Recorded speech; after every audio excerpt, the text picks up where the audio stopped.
Guys, मैं Kasturba Balika Vidyalaya hostel से बोल रही हूँ। मैं 10th क्लास में पढ़ती हूँ। ये मेरी फ्रेंड कीर्ति है, जिसका मैं इंटरव्यू लेने वाली हूँ। कीर्ति, आपके रूम में कितने बच्चे रहते हैं? 6।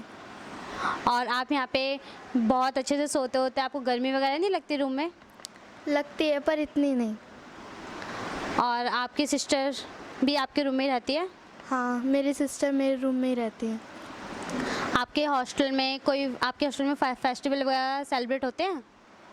होते हैं, कभी कभार होता है जो नहीं होता। यहाँ पे संडे को बहुत मस्ती करते हैं, जिसके बारे में हमें कीर्ति बताएंगी।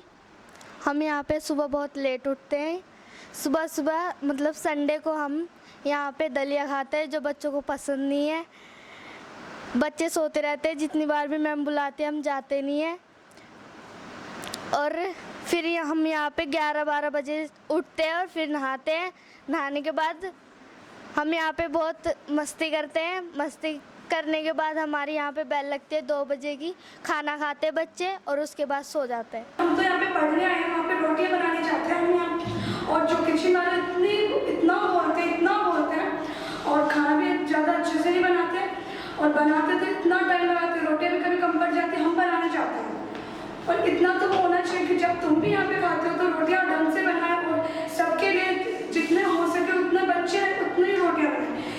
आधी रोटियाँ कम पड़ जाती है और फिर बच्चे जाते हैं बनाने। और हमें यहाँ पे नहाने वगैरह में बहुत प्रॉब्लम होती है, जो दीदी हमें बताएंगी। सवेरे उठते हैं हम 5 बजे।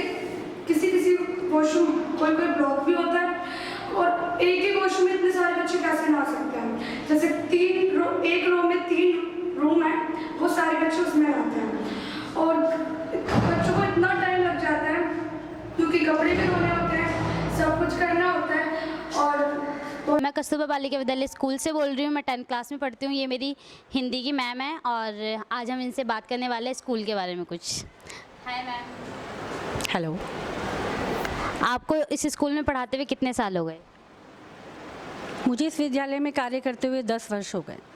बच्चे जो छात्राएं हैं यहाँ की, वो सीखने की काफ़ी उत्सुक हैं, उनमें लगन है। उन्हें अगर थोड़े से और मौके दिए जाएं तो मुझे लगता है कि कोई ये नहीं कह सकता कि पब्लिक स्कूल की छात्राएं नहीं हैं। उनसे भी बहुत अच्छा ये परफॉर्म करने की अपने अंदर जो है मादा रखती हैं। मैं यहाँ अपनी भाभी का इंटरव्यू ले रही हूँ जो हमें संभालती हैं। हाय भाभी। आपको यहाँ कैसा लगता है? बहुत अच्छा लगता है। कभी बच्चे तंग करते हैं तब बुरा लगता है। तो आपके हिसाब से यहाँ आपका कितना काम है? मेरे हिसाब से बहुत ज़्यादा है। और इतना काम आपका है या आपसे ज़बरदस्ती कराया जाता है? मेरा है भी, ज़बरदस्ती भी करती हूँ। ज़बरदस्ती। और आपके किस हिसाब से सैलरी सही है? नहीं, बहुत कम है। लेकिन टीचर हमारे बहुत तंग करते हैं। डेली रोटियाँ बच्चों को बना के देते हैं, मानते नहीं है। ज़्यादा बनाने के लिए बोल दिया जाता है तो कम बनाते हैं। हम यहाँ पे बात करेंगे हमारी मेड से, जो हमारे लिए बहुत इंपॉर्टेंट है। वो हमारे हॉस्टल को साफ़ रखती है और उन्हीं की वजह से हमारा हॉस्टल इतना साफ़ रहता है और हमें उनकी बहुत ज़रूरत है। नमस्ते। आपको यहाँ पे कैसा लगता है? मेरे को बहुत अच्छा लगता है क्योंकि बच्चों के बीच में मुझे जॉब करनी अच्छी लगती है। ओके। और आप यहाँ पे कितने सालों से काम कर रहे हैं? मुझे यहाँ 5 साल हो गए। 5 सालों से। और यहाँ पे आप काफ़ी सालों से काम कर रहे हैं, तो आपको लगता है कि आपकी सैलरी एकदम ठीक है यहाँ के काम के अकॉर्डिंग? नहीं, जितना मेरा काम है उससे ज़्यादा तो समय भी बहुत बर्बाद होता है और सैलरी इतनी कम है कि क्या करूँ कि मैं मजबूरी में ही मुझे करना पड़ता है काम।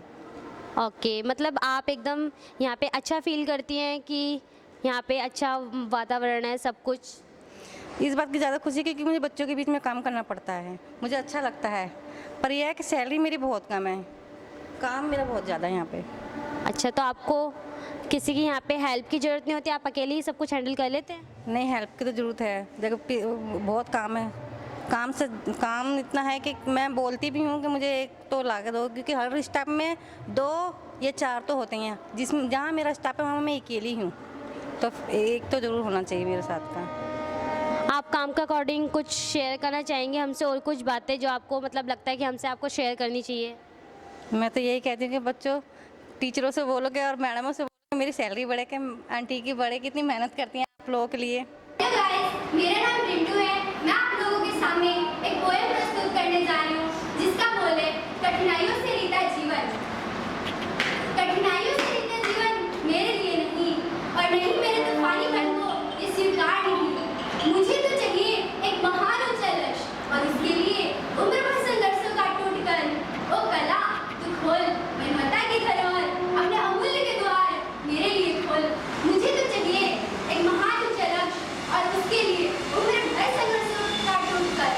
शालू Mathur, I am student of class 10th B।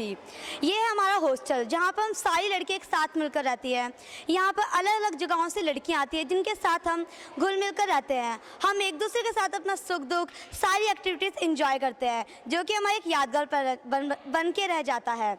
आपने हमारा किचन देखा, वॉशरूम देखा, डाइनिंग हॉल देखा और काफ़ी रूम्स देखे जो कि काफ़ी अच्छे थे। अब हम आपको उस शख्स से मिलवाना चाहेंगे जो हमारा दिन भर ख्याल रखती हैं। वो है हमारी वार्डन जिनका नाम है श्वेता मल्होत्रा, और ये है हमारी वार्डन।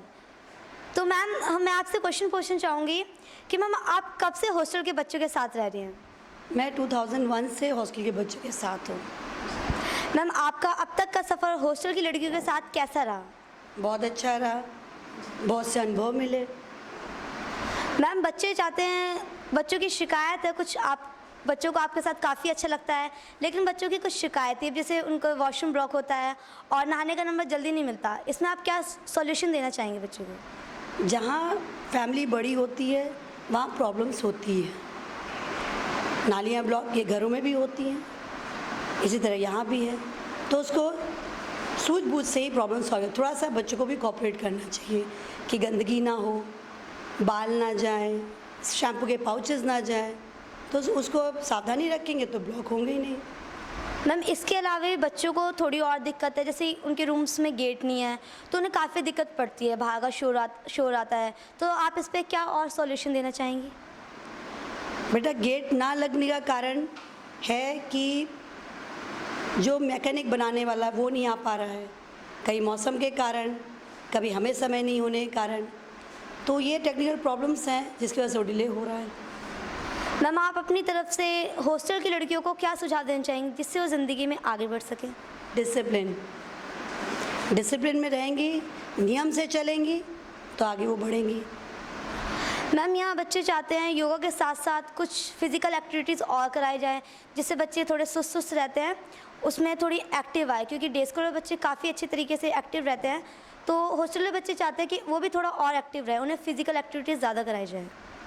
हॉस्टल के बच्चों की फिजिकल एक्टिविटी तभी हो सकती है जब हॉस्टल के बच्चे कोऑपरेट करें। वो अपने ही कामों में ऐसे उलझे रहते हैं कि बाकी चीज़ों में समय नहीं देते हैं। मैं म्यूज़िक कराना चाहती हूँ और कराती हूँ। आज से हमने यहाँ पर चरखा स्पिनिंग भी शुरू करी है। अगर बच्चे शामिल हैं उसमें तो एक्टिविटी है, चरखा spinning is the best activity for this hostel.